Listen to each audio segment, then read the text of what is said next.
और कहाँ के विकास है।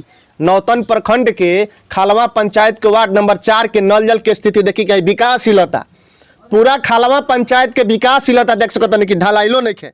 और का जाने एक ईटा साज के करा के सीधा रखल बा देखी है, रबड़ से बांध के। कैमरामैन से चाहे दिखाओ खातिर है, देखिए कि है ट्यूर से बांधल बा, ढलाइलो नहीं है जिसे लीको करता। देखिए कि जल नल में जो लूट भइल बा प्रखंड से लेके पंचायत तक, और ऊपर से टीना जोड़ के और जैसे तैसे ईटा साज के, और देखी कि है टाटी फूस फास जोड़ के खालवा पंचायत जब गरीब आदमी के पेट पर लात मारे के काम कल जाता।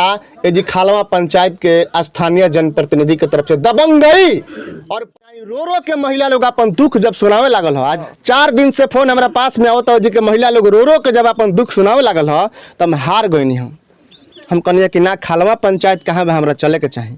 और खालवा पंचायत के वार्ड नंबर 4 में हम पहुँचनी है, तो महिला लोग पकड़ के हमरा के रोवे लागल हो। कहले कि बबुआ रौरे हमनी के सहारा बानी, काहे कि हमनी के जकरा के वोट देहनी सनु वो हमनी के लाते मारे के काम कैले बा पिछला 5 साल से लेके अब तक ले। नमस्कार, हम बने अमरजीत कुमार गिरी, रहुआ देख रहा बानी भोजपुरिया झकोरा। भोजपुरिया झकोरा के टीम पहुंचल बा सिवान जिला के नौतन प्रखंड के खालवा पंचायत के वार्ड नंबर 4 में बनी सन और देखावे के प्रयास करतनी सन लूट। जानतनी कौना प्रकार के लूट है, देखी ना है देखिए नल जल के स्थिति हमके देखावे का प्रयास करते हैं सर। वार्ड नंबर 4 सहित पूरा खालवा पंचायत के नल जल के स्थिति यह बात देखिए डोलता। डॉक्टर राजेंद्र बाबू के धरती है और ये धरती के विकास बोलता। और कहाँ के विकास है, नौतन प्रखंड के खालवा पंचायत के वार्ड नंबर 4 के नल जल के स्थिति देखी के विकासशीलता, पूरा खालवा पंचायत के विकासशीलता देख सकत नहीं कि ढलाइलो नहीं है।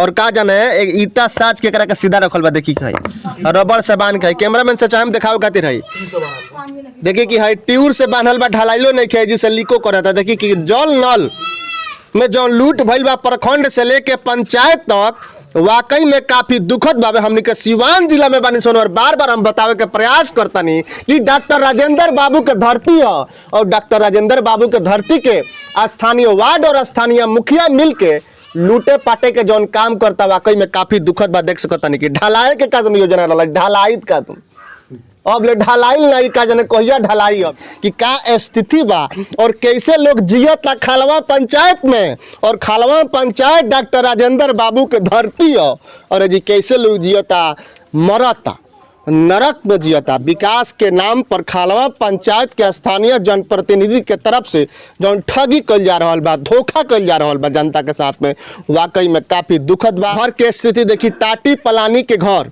और ऊपर से टीना जोड़ के और जैसे तैसे ईटा साज के, और देखी कि है टाटी फूस फास जोड़ के जनता महिला लोग कैसे जियता, वाकई में स्थिति काफी दर्दनाक बा। देखी कि का स्थिति बा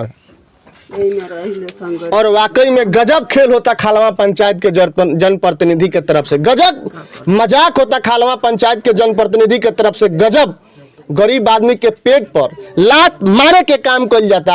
ये जी खालवा पंचायत के स्थानीय जनप्रतिनिधि के तरफ से दबंगई और प्रखंड से लेके पंचायत तक लूटे के काम खालवा पंचायत में हो रहा बा, जौन की वाकई में दुखद बा।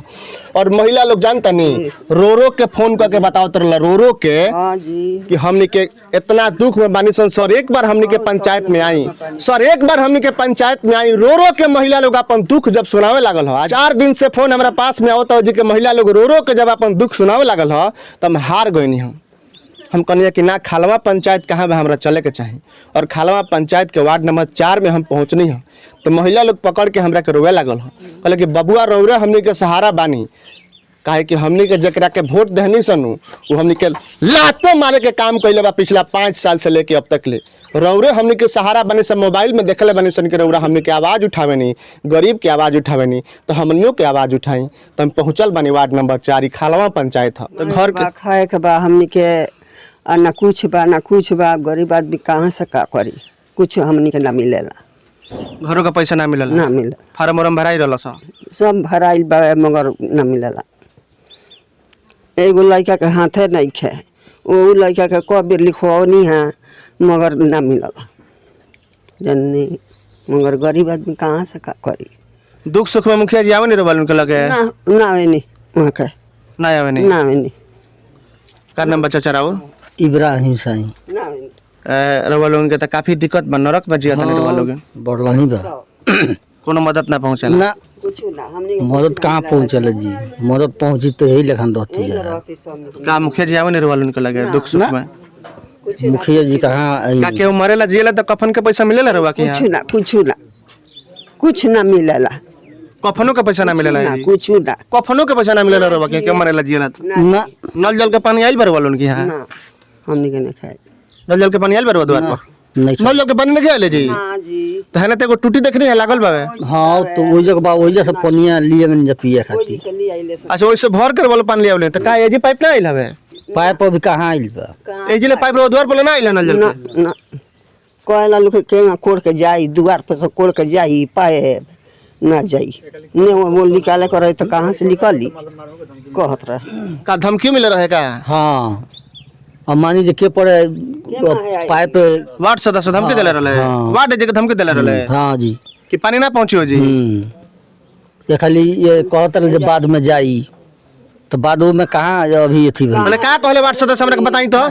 कहले जे अथी लिखावल गइल तो कहले जे बाद में अथी जाई पाइप। पाए बाद में जाई आ धमकी दियल गेल रउआ के? हाँ। देखिए कि वास्तविक हकीकत खालवा पंचायत के धमकी दिया था नल जल के पानी बुदका ना जाई कोड़ के, तो कोड़ के ना जाए तो हवा में उड़ा के आओ ना, तो हवा में उड़ा के आओ जी कोड़ के ना जाए तो देख। और नल जल के पाइप ना पहुंचे धमकी दिया था हमके कहाँ पहुंचल बने सन?